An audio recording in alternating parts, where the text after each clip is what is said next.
Glasgow after the interview. I'm genuinely thrilled to have him here for his first chat show appearance. Give a very, very warm welcome to Glasgow Celtic manager Neil Lennon. Thanks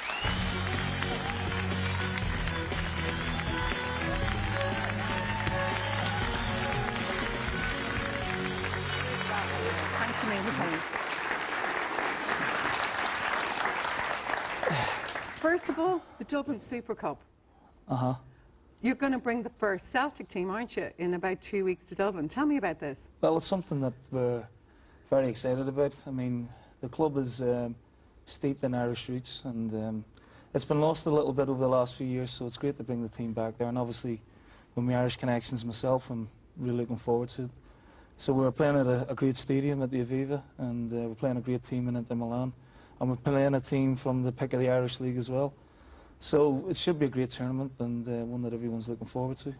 Is it sweet for you even to come somewhere like Dublin with your first team? Yeah, I mean, growing up, Celtic was my team, you know, and I went on to play for them, coach them, and I manage them. So to bring them to Ireland is going to be very special for me personally. And we've got a few Irish players as well in the squad, obviously, who know what it's all about. So like I said, we're pretty excited, and it's been a while since Celtic has been in Ireland. We've got a huge fan base here, and we hope to all see them in a couple of weeks.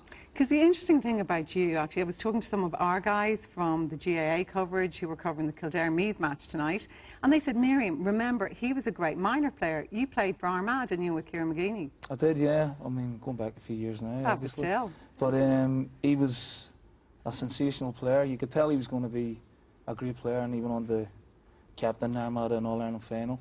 And he had something about him that all the great players have, like, you know, the Roy Keanes, and they have this sort of focus, this mentality, and Kieran had that in abundance. And but my recollection of that was we got hammered in the final, you know, so I decided to give the Gaelic up after that. How old would you have been about then? I was 18, so it was about 5 years ago. 4.5. But look, your parents are watching tonight, aren't you? You grew up in Lurgan. Tell me about your background, because you were crazy about football from a really young age, weren't you? Yeah, I mean, I was very lucky, you know, had a great family life. You know, child of the Troubles, obviously, so it was a pretty hard time to be growing up anywhere, but Northern Ireland was pretty tough. But, you know, my mum and dad brought us up really well, good family, good background, and always had a pair of boots and a football. I had 3 sisters as well, so it was best to stay out of the house, like, you know, so I was always out practicing instead of being inside. And at what stage, you got an offer, didn't you, when you were very young, from Rangers, astonishingly, didn't you? Or they wrote you and said they were interested in you? Well, there was a scout who was at Motherwell, and he wanted to take me to Motherwell. And then he moved to Rangers, and Rangers took an interest in me. Hilarious. I know, you couldn't make it up. And they invited me to Glasgow and to look around the stadium and that, but at that time they couldn't sign me because they're a non-Catholic signing policy, and I don't think it would have gone down too well at home anyway. But it was just interesting the way things pan out, that I've still kept the letter. You know, and that was near enough 25 years ago. Oh, no, I saw it in your book. And interestingly then, you went, tell me your trajectory, you went to Leicester City, didn't you? I started at Manchester City. Yeah. And then I played for a team called Crewe Alexander after that. Yeah. And then my life changed. Today Martin O'Neill came and signed me for Leicester. And then from Leicester I went to the Glasgow Celtic, and I've been there for the last 10, 11 years. It was interesting because your dad is watching, as you said, tonight, and he was very important for you. After Man City signed you, there was a moment where they dropped you when you were very young, where you could have gone off the rails, but he kept you focused, didn't he, your dad? He did. I mean, I got released by Man City, and at 19, that's your world finished. Yeah, you're away from home. I was on a YTS policy, and this was on £28.50 a week, and your whole life's turned upside down, and my dad just told me to stick at it. Then I had a really bad injury, you know, a horrendous injury. I was out for a year and a half with a back injury, and that's a lifetime in football. But for a young lad, being away from home, the only way was up, really, but it was a long, long way back, even just to play for Crewe Alexander at 3rd division level. But my dad just was a source of encouragement for me all the time, and he said, just stick at it, it'll come good for you, and lucky enough it did. And obviously meeting Martin O'Neill and going to Celtic eventually with him, has that been the most important move for you in your career? I think meeting Martin and going to play for him with Leicester was a turning point in my career. And then we got promoted to the Premiership. We had a great time with Leicester. And then he went to Celtic, and he called me into his office and said, do you want to come to Celtic with me? And I said, well, you don't really need to ask me that, really. And he took me up there, and with 3 or 4 great years under him, with a great team. We won league titles and went to the European final. It was just a great time to be a Celtic player and be around the club. And you know, he left, and I continued on under Gordon Strachan, and we had a lot of success under him as well. But for me, Martin was the biggest influence on my career. And I mean, you're at the top of the game, you're the manager of Celtic, but everyone knows it's been relentlessly difficult at times for you. Is it true that you believe a lot of the intimidation started at that time from 2001, 2002, when you pulled out, say, of the Northern Irish football team because of the threats that then had transferred across the water? Well, I mean, I'd played 30-odd times for Northern Ireland with Leicester, and I had no problems whatsoever. And then as soon as I signed for Celtic and I got picked again, then that's when the problems began for me. So it was to do with my connection with Celtic more than anything else. But in 2002, because not everyone would be aware of this, it was a bomb threat. No, it was a death threat phoned into the BBC, wasn't it? From the LVF, I think, or UVF, one of them. Yeah, well, no one's ever claimed it. Yeah. I mean, we were just sitting down to a pre-match meal, and on the night of the game. On the night of the game. Was it Cyprus? No. It was, yeah. Yeah. You know your stuff, I know my Miriam, soccer. I studied it last night. And the manager at the time was Sammy McElroy, and he pulled me out of the room and said, "Look, we've got 2 policemen here. They want to have a word with you." And they said, "Look, there's been a phone call into the BBC in Belfast saying if you play it tonight that you're going to get hurt." So I said, "Well, how serious is it?" And he says, "Well, we can't take a chance on that, you know." So I rang the head of security at Glasgow Celtic, who was an ex-CID at Strathclyde Police, and he said, "Look, just come home, you know, don't take any chances." And after that, I just felt, you know, it was going to be this scenario every time I went back to play, and I just felt it was best for everyone's interest to stop playing and just continue in my club career. Before we talk about that in Celtic, is it true that on your home, near your home in Lurgan, they put up Neil Lennon R.I.P. and at one stage your dad saw an effigy of you being burned on a 12th bonfire? Yeah. What was that like for your parents? I don't think it was that bad a player, like, you know. Well, I mean, they're away from it, you know. I'm living in Glasgow and they're obviously back home, and it's probably more difficult for them to, you know, grasp, really. But we know the situation. We know there's a big sort of, you know, Catholic Protestant thing with the Celtic Rangers thing, but a lot of people just use that as a vehicle to hide behind to vent the sectarianism. It's difficult for my mum and dad, you know, and last season was probably even more difficult, as was for my own family, really. But you know, I'm hoping that's going to be a tipping point in Scottish football, and you know, the Scottish government are bringing in new legislation to really clamp down on all this, and you know, hopefully we can start talking about the football again. But yeah, because when you hear Alex Salmond, like the First Minister, talking about changing the laws in a sense because of what happened to you, but like you're in the middle of this storm, right? When you get kind of bullets in the post and letter bombs and attacked in the street and people get, you know, arrested and prosecuted for that, how do you deal with that? Never mind what happened, which we'll talk about this year. It's funny, you know, you see yourself on the every hour on the news, and it gets to the point where you think, are they talking about you? Because at the end of the day, I'm a football man, I'm a football manager. You know, I'm not a politician, I'm not a member of a religious sect or a cult or anything. I don't preach hatred to anybody, so sometimes it's hard to get your head around it, you know. But I was well looked after by the security forces in Scotland and well kept up to date with everything. And the Celtic fans put a big protective arm around me, you know, and you know, really looked, their support was fantastic, as was the support of the players. I'm going in every morning and seeing your players play and train, and you know, I brought a lot of them to the club, and it would have been unfair of me to walk away on them, because some of them have come from places like Honduras, Israel, you know, Mexico, to play for me, basically, because I'm the one who brought them in.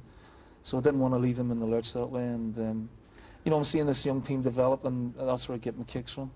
And when that guy came on the pitch earlier this year and like lurched at you, was that a moment where you thought, shit, I can't take this anymore? Well, that was the one that really got to me. That was the most annoying thing, because the one place you think that you can do your job is the technical area at a football game. And again, a huge embarrassment for the club Hearts. You know, it was worldwide. I've just been in Australia, you know, talking about footage of it in Australia, so it's reached all parts of the world. And again, it's, you know, it took away the emphasis on the team, because they played brilliantly that night, but everyone just wanted to talk about this fan getting on the pitch. And it was, again, it was one of initial shock and then real anger, because, look, you can say all the things you want about me, you can criticise me for this and say that about me and say that, but just let me do work in my workplace, please, you know. That's all I'm asking. And obviously it is utterly sectarian. You believe that, don't you, in terms of what happens to you at Celtic? It's because you believe you're an Irish Catholic. Mm-hmm. Is there any part of Neil that brings any of it on yourself? Well, you see, everyone, you know, a lot of... And I'm not saying I believe that. I know, a lot of people, journalists would rate that. I just think that's an easy way of hiding behind it. Yeah. You know, and not coming out and really saying... When I was getting it, when I played, it was because of my aggressive style of behaviour, even though, like, my disciplinary record was very, very good. Yeah. So, why does Niall McGinn get it? Why did Paddy McCourt get bullets sent to them in the post? You know, and not, say, Gary Hooper or people like that. You know, because we got the same background. So the hide behind this, he brings it all himself, rubbish, because I don't really behave that differently to many other managers. It's just because I'm in a high-profile job, it gets highlighted a little bit more. Lots of people ask me, lots of guys who know a lot about soccer said, ask him what Ali McCoy's whispered in his ear. No, I'm not telling you. You're not telling me. You said you're going to tell someday. I'll tell someday, yeah. Do you ever think, though, I've had enough? Like, when that happened to you this year, was there a moment... Because I know in the past you've gone on the record talking about being depressed and having depression, not to do with this. Was there a moment where you thought, actually, I couldn't be bothered doing this anymore? This is just too dangerous. You've got your daughter, your son, and... No, because, I mean, this is a lifetime ambition for me, even though I think it's probably come sooner than what I expected, to be honest with you. But, you know, all my professional life, I've wanted to be successful. Yeah. I've been lucky enough to play for Celtic, and this is the job, like, for me, you know, in football, to be the Celtic manager. And, you know, I don't want to give it up for non-footballing reasons, and I want to be in the job for a while.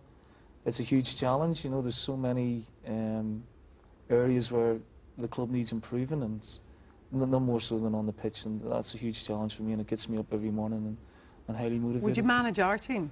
The Irish team, if you were well, asked? I mean, you've got a manager in place. Oh, I know, we've got Trapattoni, but should he ever move back to Italy, would you be interested in the job? Well, international football is a wee bit different from club football. You know, you don't have the day-to-day involvement, and I think it's for coaches who are far more experienced than myself and have a bit more patience, because you might not have a game for 2-3 month blocks, and that would drive me crazy, Miriam.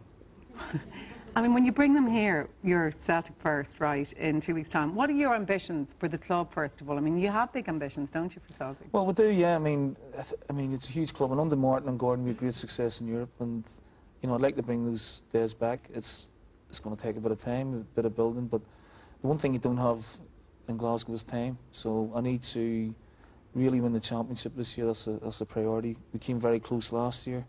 And probably have only ourselves to blame for not doing it. So they're a year wiser, the players, a year more experienced, so I'm hoping they'll go on better.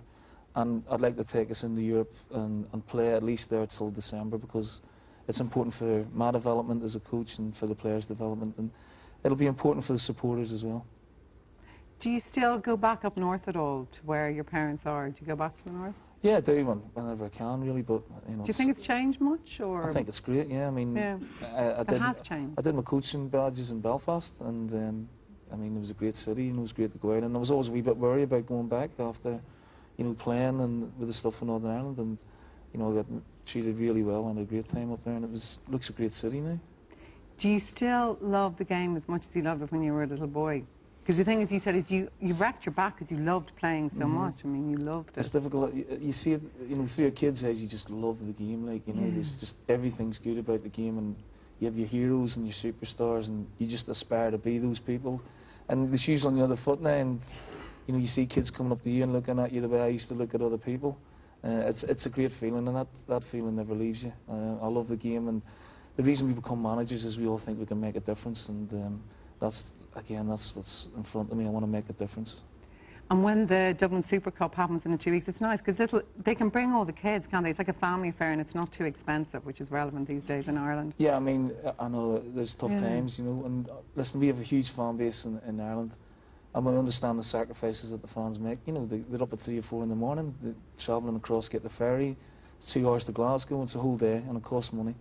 So this is an opportunity for the team to come and on the home patch, as it were, and see the team in the flesh, and hopefully they'll get a kick out of watching them play at the Aviva. Well, Neil, everyone I spoke to was delighted you were coming on, and wish you the very best. And you're very courageous. I think you're really courageous to keep doing what you're doing, and maybe one day you will come here. And thanks for being my guest today. Thank you, Miriam. Thanks very much. Thanks a million. Stay there for a sec. Yeah, they showed the trophy, actually.